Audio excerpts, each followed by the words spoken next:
BNP বারবার নির্বাচনের কথা কেন বলে আমি আজকে ব্যাখ্যা দেই কেন বিএনপি বারবার নির্বাচনের কথা বলে। বিএনপি বারবার কেন নির্বাচনের কথা বলে এই কথার ব্যাখ্যা করেছেন রুমিন ফারহানা। আচ্ছা, আপনারা তার সেই ভিডিওটা দেখেন, তারপরে আমরা দেখব জনগণ আসলে তার এই বক্তব্যের পরে কমেন্ট সেকশনে কি বলে গিয়েছে।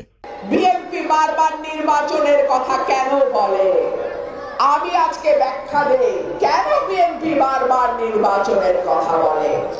আইন শৃঙ্খলা পরিস্থিতি লক্ষ্য করেছেন কি অবস্থায় গিয়ে দাঁড়িয়েছে।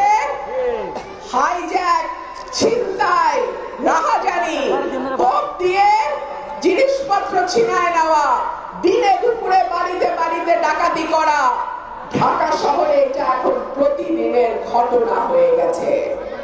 রাজশাহীগামী বাস 3.5 ঘন্টা ধরে সেই বাসে ডাকাতি হয়েছে।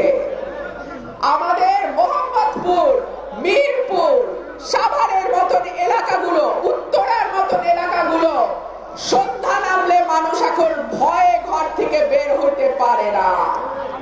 একটা নির্বাচিত সরকার যখন থাকে তখন প্রশাসন এবং পুলিশ তারা অনেক বেশি শৃঙ্খলাবদ্ধ থাকে। এখানে কমেন্ট সেকশনে একজন বলতেছে এইগুলো তো বিএনপির লোকরাই করতেছে, তাইলে কিভাবে বিএনপিকে মানুষ ভোট দেবে।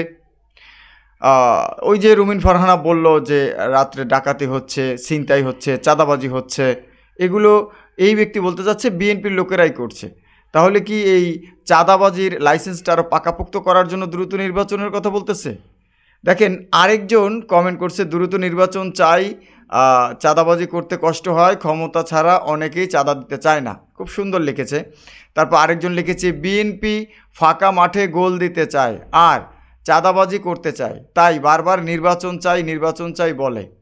আরেকজন লিখেছে দেশে কোরআনের শাসন চলবে। আরেকজন লিখেছে 17 বছর ধরে খাইতে পারি নাই না, অনেক ক্ষুধা আর দেরি সহ্য হচ্ছে না। ভালো কথা বলেছেন। সবাই তো আপনাদের দলের লোক করতেছে, মানে সবই তো আপনাদের দলের লোক করতেছে। তারপর আরেকজন বলেছে আইন শৃঙ্খলার অবনতির তো বেশিরভাগই তারা ঘটাচ্ছে, তাদেরকেই কন্ট্রোল করতেই দেশের সকল আইন শৃঙ্খলা বাহিনী ব্যস্ত। তারা কারা আপনি সঠিকভাবে উল্লেখ করেন নাই, যাই হোক ইঙ্গিতে আমরা বুঝে নিলাম তারা কারা।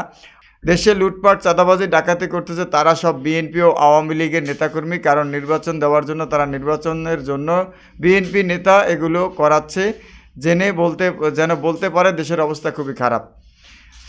যাই হোক, এই ছিল আজকের ভিডিও। তো আপনার মন্তব্য কি, আপনি অবশ্যই আমাদেরকে মন্তব্য করে জানিয়ে যাবেন।